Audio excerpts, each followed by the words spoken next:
نو انتخابات د افغانستان هیڅ درد ځکه نشي دوا کولی چې بدلون نه لري،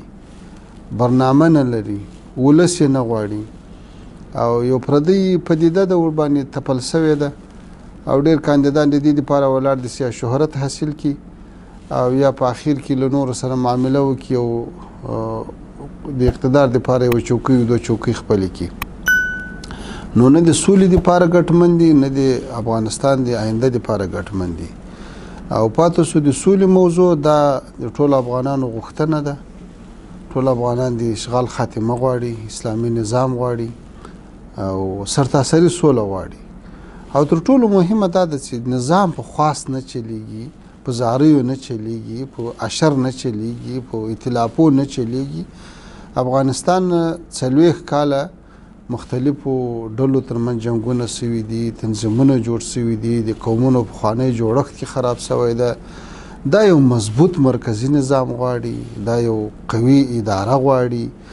دا یو کلک عزم غواړي، دا یو داخلي برنامه غواړي،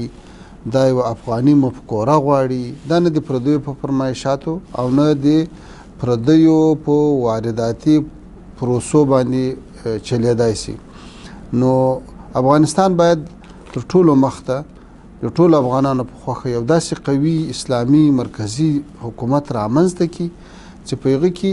د خلکو ستونزې په نظر کې ونیول شي، په هغه کې خپل سرحدات وساتي، په هغه کې خلکو ته د ژوند حق ورکړي،